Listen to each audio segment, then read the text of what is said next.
I made predictions at the beginning of the season as to how the season would go, and yeah, they sucked, but maybe not as much as they sucked in years past. They usually suck really, really bad, and they only sucked really bad this year. So I'm gonna go over those real quick and revise them with just about a month left in the regular season. Well, actually, a little bit more than a month, but it doesn't really matter how much is left. It's like 5 weeks. That's a month in my book. I have rules because I have standards, and I don't like to admit that I'm wrong. My rules are I'm only changing anything if it's absolutely necessary that I change it. That is my one singular rule. Let's just go ahead and acknowledge all the biggest fumbles across the board because they're all displayed on screen right here. Toronto in 4th place in the AL East. Detroit in 4th place in the AL Central. Probably Atlanta in 1st place in the NL East. Other than that, it's not too bad. Again, I'm not going to change anything unless I absolutely have to.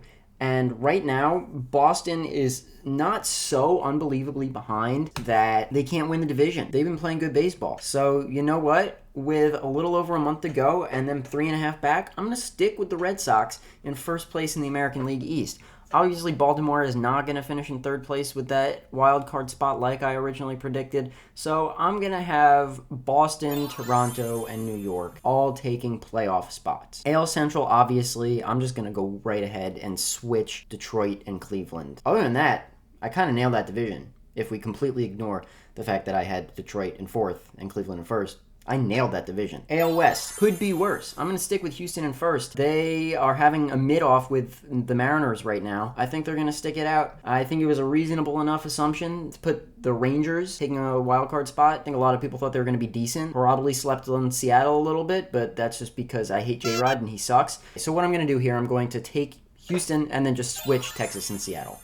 That's all I'm doing here. NL East, obviously big fumble with Atlanta. I thought this was going to be their bounce back year. Honestly, I'm probably going to predict next year to be their bounce back year again. A lot of talent on that roster.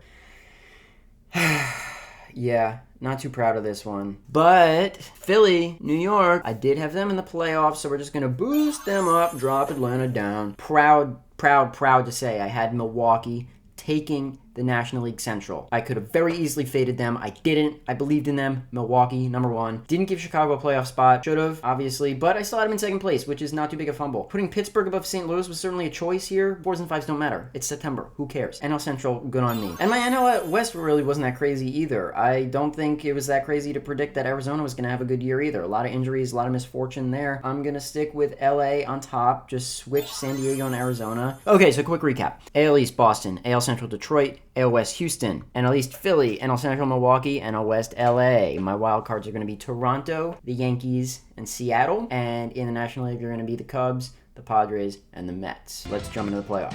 For my wild card round, we've got the number 6 seed Mariners going up against the 3 Astros. Currently in the season series, they're tied 5-5. I think my gut tells me the Mariners are just going to pull it off. Let them win a playoff series, right? I know. I don't know why I'm fading the Astros. They always get it done in the playoffs, but listen, it's going to be fun. I think the Mariners with Big Dumper, I think they have the superior pitching for sure right now. I think the Astros are compromised, but I would not be at all surprised if in a short series they take it against the Mariners. And then we've got the 4 Blue Jays going up against the 5 Yankees. The Blue Jays are 7-3 in the season series against the Yankees. I don't see the Yankees getting it done. They're inconsistent at best. Blue Jays are going to take that one. Move to the National League. 3 seed Dodgers versus the 6 Mets. I think the Dodgers win that one. I could see it going the other way too. To fade the Dodgers this early, it feels dramatic. 5 Padres versus 4 Cubs. They're tied 3-3 in the series, but they haven't played since April. This is the most interesting series, honestly, in the entire playoffs in this hypothetical scenario that I'm predicting that's definitely going to be 100% right and 0% wrong. It's so tough for me. I think the Padres edge them out. Padres over Cubs. Moving on to the divisional series. Let's get to it. Number 2 Red Sox against the 6 Mariners. I'm going to give it to the Boston Red Sox. I had the Red Sox going really far. Again, if I don't have a reason to change something, I'm not going to change it. I'm sticking with the Red Sox. Number 1 Tigers over the 4 Blue Jays, in my opinion. I think that the Tigers are just a better, more well-rounded team. It's not that I think the Blue Jays are a bad team by any means. They've obviously proven that they have it this year.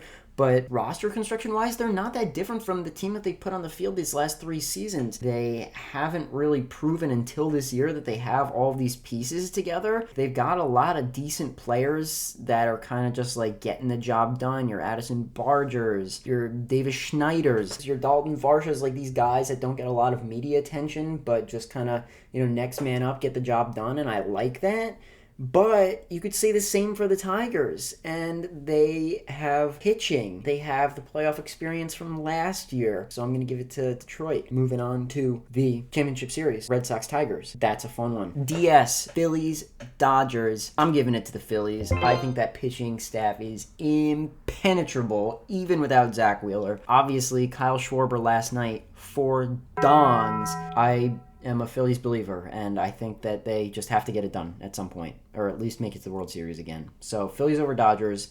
Get out of here, LA. I know I'm wearing the Ohtani shirt right now, but get out of here. 5 Padres versus 1 Brewers. This is a tough one, and I know I have been a Brewers believer all the way in my predictions, even if on my page all year I've kind of not given them the respect they deserve. 5 Padres over the 1 Brewers. I just think the Padres have the firepower. As much as I like the Brewers, they're just more of a regular season team to me, and I know that's the phrase everybody always uses. I just need to see it first. I need to see it first, and I could be eating my words in a month and a half, and I will honestly be pretty happy if I do, because they're a fun team to watch, but I just don't think it's going to happen yet. I think the Padres need to make a deep playoff run. So championship series, Red Sox, Tigers, Phillies, Padres. Man, do I want a Phillies-Padres rematch. Oh, that would be so fun. But first, Red Sox-Tigers. Obviously, I'm going to go with the Red Sox here because changing as little as possible from my original predictions. I think this series could go probably